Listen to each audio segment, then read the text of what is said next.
जरा गौर से सुनिए दोस्तों। कभी कभी ऐसा लगता है जैसे हमारा दिमाग कोई मशीन नहीं बल्कि एक तूफान है, दिन रात चलने वाला, बिना रुके विचारों का समुद्र। सोते हुए भी सवाल करता है, जागते हुए भी किसी काम पर ध्यान देने नहीं देता।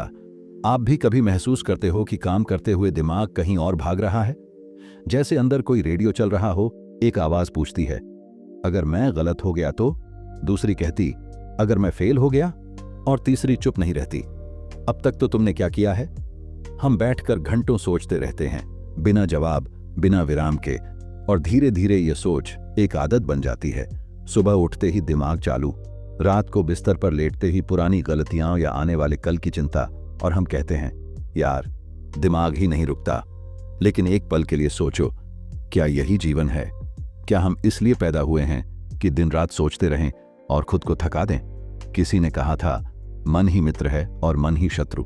सच यही है, जब मन शांत होता है तो छोटी छोटी बातें भी खुशी देती हैं, लेकिन जब मन उथल पुथल मचाता है तो सबसे बड़ी खुशी भी बोझ लगती है। सोचिए, क्या आपने कभी देखा है कोई लड़का दिन रात सोचता रहता है, क्या पढ़ूं, क्या बनूं, लोग क्या कहेंगे, कहीं गलती ना हो जाए। इतना सोचता कि कोई काम शुरू ही नहीं कर पाता। आंखें लाल, सिर भारी, दिल बेचैन। और फिर उसके गुरु ने बस एक बात कही, तू सोचता बहुत है लेकिन करता कुछ नहीं। तेरी समस्या सोच नहीं है, सोच पर तेरा नियंत्रण ना होना है। यह लाइन उसके दिल में उतर गई। धीरे धीरे उसने ध्यान देना शुरू किया कि कब वह बेवजह सोचता है, कब थक जाता है सिर्फ अपने विचारों से लड़ते लड़ते। और यहीं से शुरू हुई उसकी यात्रा, सोच को समझने और दिमाग को शांत करने की। अब सवाल यह है, क्या यह संभव है? क्या कोई वाकई अपने तेज दौड़ते दिमाग को शांत कर सकता है? क्या हम अपने विचारों के गुलाम नहीं, मालिक बन सकते हैं?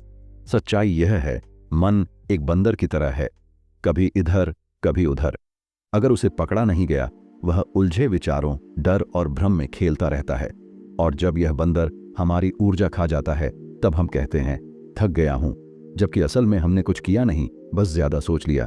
तो अब सवाल, हम मन को कैसे वश में करें? गौतम बुद्ध कहते थे, मन सब कुछ है, जो तुम सोचते हो वही बन जाते हो। दुखी सोचोगे, दुख बढ़ेगा।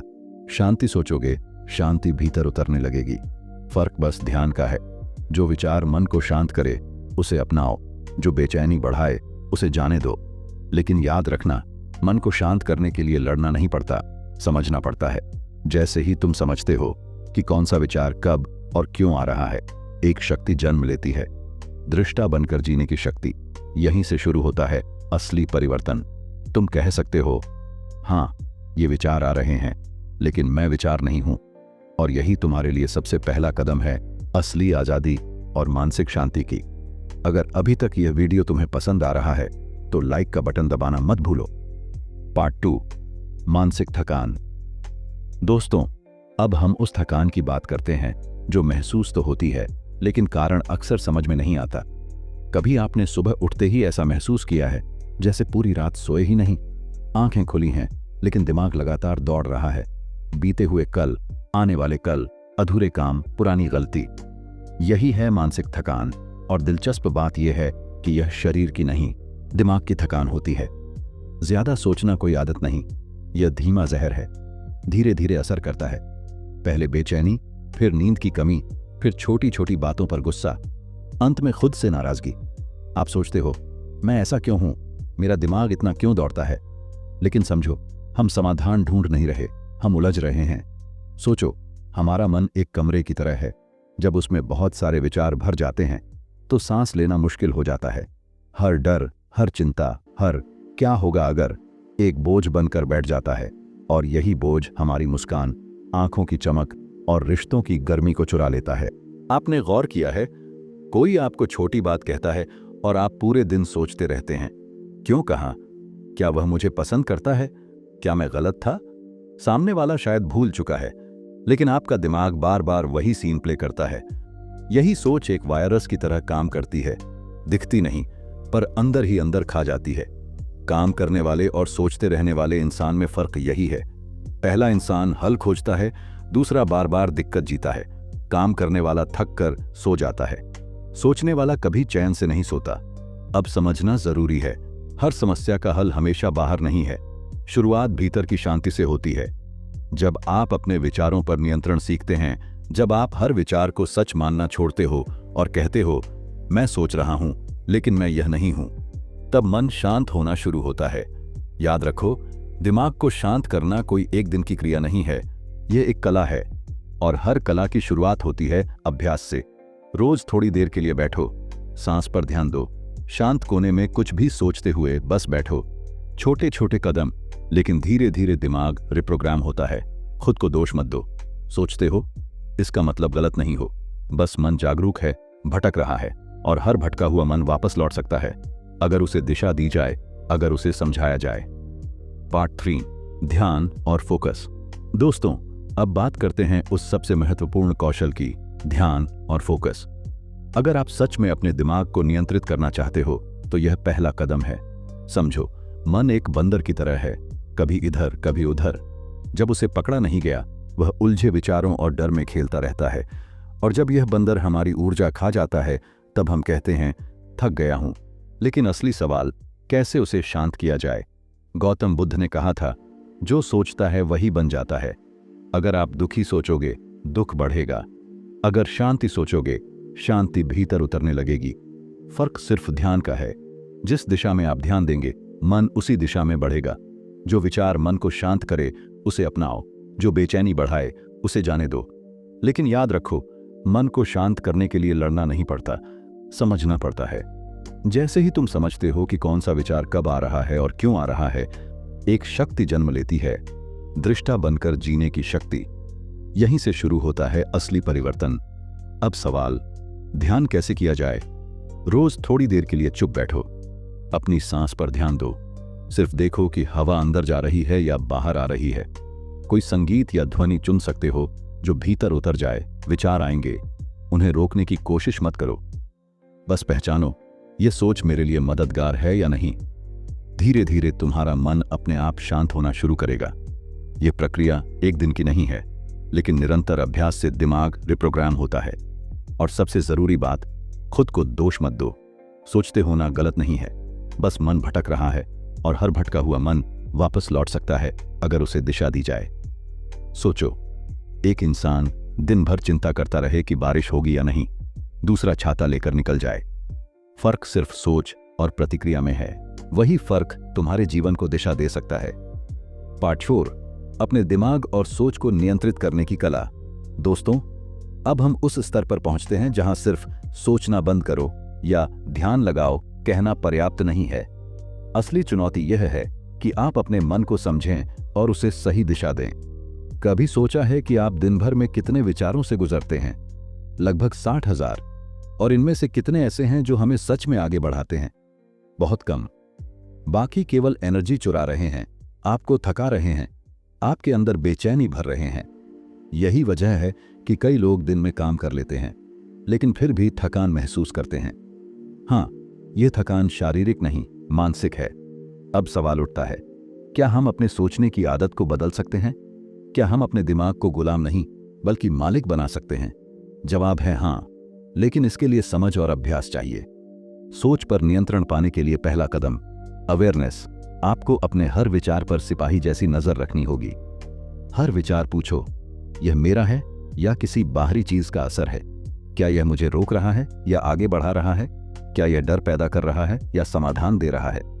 जैसे ही आप यह पहचानना शुरू करते हैं, आपको एहसास होगा कि आपके दिमाग का ज्यादातर शोर असली समस्या नहीं, बल्कि बस आपके अनकंट्रोल्ड थॉट्स हैं। दूसरा कदम, दिशा देना न कि रोकना। सोच को दबाने की कोशिश मत करो। नदी को रोकने पर वह बाढ़ बन जाती है, वैसे ही सोच को दबाने पर वह आपके मन को थकाती और परेशान करती है। लेकिन अगर आप उसे सही दिशा दें तो यही सोच आपको समाधान की ओर ले जाएगी। सोचिए, एक सिनारियो, आपका कोई दोस्त आपसे कुछ कहता है और आप उसे बार बार सोचते रहते हैं। रात को सोचते हैं, अगले दिन सोचते हैं, हल नहीं निकालते। यही ओवरथिंकिंग है। लेकिन अगर आप यही सोच हल की दिशा में मोड़ दें, सोचें, क्या मैं इसे सुधार सकता हूं? क्या मैं समाधान निकाल सकता हूं? तो यही सोच एनर्जी बन जाती है। तीसरा कदम, ध्यान और सांस की शक्ति। ध्यान का मतलब केवल शांत बैठना नहीं है, यह अपने भीतर की हलचल को समझना है। जब आप अपनी सांस पर ध्यान देते हैं तो आप अपने एनर्जी को इकट्ठा करते हैं। वही एनर्जी पहले इधर उधर भाग रही थी, धीरे धीरे यह एनर्जी विचारों को जोड़ने लगती है। क्या आप महसूस कर रहे हैं कि दिमाग हमेशा भाग रहा है? क्या आपने कभी कोशिश की कि बस बैठो और सांस महसूस करो? क्या आपने देखा कि वही छोटे कदम आपके अंदर शांति और क्लैरिटी ला सकते हैं? इस अभ्यास से आपका मन सॉल्यूशन ओरिएंटेड बनता है। डर और कंफ्यूजन की जगह फोकस और क्रिएटिविटी आती है। चौथा कदम, अपने विचारों के शिक्षक बनो। ध्यान के जरिए आप अपने मन के टीचर बन जाते हैं। आप खुद को डायरेक्शन देते हैं। आप सोचते हैं, मैं सोच रहा हूं, लेकिन मैं यह नहीं हूं। यही समझ आपको ऑब्जर्वर की स्थिति में रखती है। जब आप ऑब्जर्वर बन जाते हैं, तब आपके विचार आपको नियंत्रित नहीं कर पाते। सोचिए, यह कितना पावरफुल है। वही बंदर जैसी माइंड जो हर चीज पर कूदती थी, अब आपकी एनर्जी का एलाई बन जाती है। पार्ट 5, कम सोचो, ज्यादा जियो। ओवर थिंकिंग को मात देने की कला। दोस्तों, अब हम उस सबसे बड़ी कला की बात करने वाले हैं जिसे शायद आपने सुना नहीं होगा। कम सोचो, ज्यादा जियो। सोचिए, हम दिन में कितने विचारों में उलझ जाते हैं। सुबह उठते ही दिमाग चालू, रात को सोते समय भी वही पुराने अफसोस, डर और चिंता। यह कंटिन्यूअस साइकिल धीरे धीरे हमें थका देता है, हमारी खुशियों को चुराता है। लेकिन क्या आपने कभी गौर किया कि वही इंसान जो कम सोचता है, वही जीवन की असली मिठास जीता है? जैसे एक बच्चा हर पल जीता है, उसे कल की चिंता नहीं, बीते हुए कल का अफसोस नहीं। वही चाइल्ड लाइक सिंप्लिसिटी हमारे लिए भी संभव है। फर्क सिर्फ इतना है कि हमें अपने माइंड को ट्रेन करना होता है। पहला कदम, अनावश्यक विचारों को पहचानो।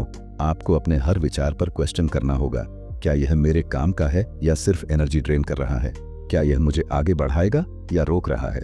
जैसे ही आप अनावश्यक विचारों को आइडेंटिफाई करेंगे, आप महसूस करेंगे कि आपका दिमाग खाली नहीं, बल्कि बस रॉन्ग डायरेक्शन में एनर्जी वेस्ट कर रहा था। दूसरा कदम, प्रेजेंट में रहना सीखो। अभी क्या हो रहा है? यह सबसे पावरफुल क्वेश्चन है। जब भी आपको लगे कि दिमाग भाग रहा है पास्ट रिग्रेट्स या फ्यूचर वरीज में, खुद से पूछो, क्या यह पल सच में मेरे लिए मायने रखता है? इस सिंपल सवाल से आप अपने विचारों को प्रेजेंट में एंकर कर सकते हो। सोचिए, अगर आप प्रेजेंट में पूरी तरह जुड़ जाए तो चिंता अपने आप कम हो जाएगी, आपकी एनर्जी बढ़ेगी, आपकी क्रिएटिविटी बढ़ेगी, आप हर काम को गहराई और फोकस के साथ कर पाएंगे। तीसरा कदम, एक्शनेबल स्टेप्स अपनाना। कम सोचने का मतलब यह नहीं कि आप पैसिव हो जाएं। इसका मतलब है कि आप एक्शन के लिए सोच को दिशा देते हैं। छोटी छोटी एक्शनेबल स्टेप्स बनाओ। हर स्टेप पर सवाल पूछो, क्या यह सॉल्यूशन की ओर ले जा रहा है? जो विचार सिर्फ डर, डाउट या कंपैरिजन पैदा करते हैं, उन्हें जाने दो। याद रखो, ओवरथिंकिंग सिर्फ आपकी एनर्जी चुराता है, आपका कॉन्फिडेंस तोड़ता है और आपको स्टैग्नेंट रखता है। चौथा कदम, खुद को ऑब्जर्वर बनाना। ऑब्जर्वर बनने का मतलब है, मैं अपने विचारों को देख रहा हूं, लेकिन मैं वह नहीं हूं। जैसे ही आप ऑब्जर्वर बनते हो, आपके मन की गुलामी खत्म होती है। आप ओवरथिंकिंग से खुद को अलग देख सकते हो और अपनी एनर्जी को सॉल्यूशन और ग्रोथ की दिशा में लगा सकते हो। Daily practice tips. सुबह उठते ही 5 मिनट ध्यान और सांस। दिन भर हर 1-2 घंटे पर खुद से पूछो, क्या यह विचार मेरे लिए जरूरी है? रात को सोने से पहले ग्रेटिट्यूड या एक पॉजिटिव नोट लिखो। धीरे धीरे आप देखोगे कि आपका माइंड काल्म हो रहा है, एनर्जी बढ़ रही है और ओवरथिंकिंग की आदत कम हो रही है। पार्ट 6, स्ट्रेस और एंग्जाइटी को अपने दिमाग से बाहर निकालने की कला। दोस्तों, अब हम उस सबसे बड़ी चुनौती की बात करेंगे जो आज हर इंसान के जीवन में मौजूद है, स्ट्रेस और एंग्जाइटी। सोचिए, आप दिन भर काम करते हो, जिम्मेदारियां निभाते हो, लेकिन अंत में क्या महसूस करते हो? थकान, बेचैनी और कभी कभी डर कि क्या सब कुछ सही होगा। यही स्ट्रेस है और यही एंग्जाइटी है, एक ऐसा इनविजिबल बोझ जो हमारे दिमाग में लगातार चलता रहता है। पहला कदम, पहचानो कि स्ट्रेस और एंग्जाइटी रियल नहीं है। ज्यादातर लोग सोचते हैं कि उनका स्ट्रेस उनके जीवन से बाहर से आता है, लेकिन सच्चाई यह है कि स्ट्रेस और एंग्जाइटी हमारे अनकंट्रोल्ड थॉट्स से पैदा होते हैं। क्या आपने कभी नोटिस किया कि छोटी छोटी बातों पर आप अननेसेसरीली रिएक्ट कर लेते हो? क्या वही बात दिन भर आपके दिमाग में घूमती रहती है और आप उसे नहीं छोड़ पाते? यही ओवरथिंकिंग और अनकंट्रोल्ड माइंड की वजह से स्ट्रेस बिल्ड होता है। दूसरा कदम, सांस और प्रेजेंट मोमेंट। स्ट्रेस को कम करने का सबसे सरल तरीका है सांस पर ध्यान और प्रेजेंट मोमेंट में जीना। जब दिमाग बाहर और अतीत भविष्य में भाग रहा हो, खुद से कहो, मैं अभी यहाँ हूँ, मैं इसे महसूस कर रहा हूँ, लेकिन इसे अपने अंदर नहीं आने दूंगा। सिर्फ 5 मिनट की सांस पर ध्यान आपके नर्वस सिस्टम को काम कर देता है और एंग्जाइटी कम होती है। सोचिए, अगर आप हर दिन 5 मिनट अपने दिमाग को काम करने के लिए डेडिकेट कर दें, तो आपके डिसीजंस और फोकस पर कितना बड़ा असर होगा। तीसरा कदम, छोटे एक्शनेबल रिचुअल्स।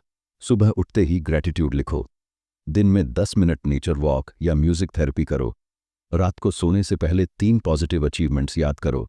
ये छोटे रिचुअल्स आपके माइंड को पॉजिटिव फीडबैक लूप में डालते हैं। धीरे धीरे स्ट्रेस कम होता है और कॉन्फिडेंस बढ़ता है। अगर यह वीडियो आपको सोच से शांति की ओर एक कदम ले गया तो माई इंक्रीमेंट को सब्सक्राइब करें। यहाँ हम अपनी वीडियोस में ऐसे ही प्रैक्टिकल और लाइफ चेंजिंग इंसाइट्स लाते हैं ताकि आप सिर्फ सोचें नहीं, बढ़ें, जिएं और जीतें।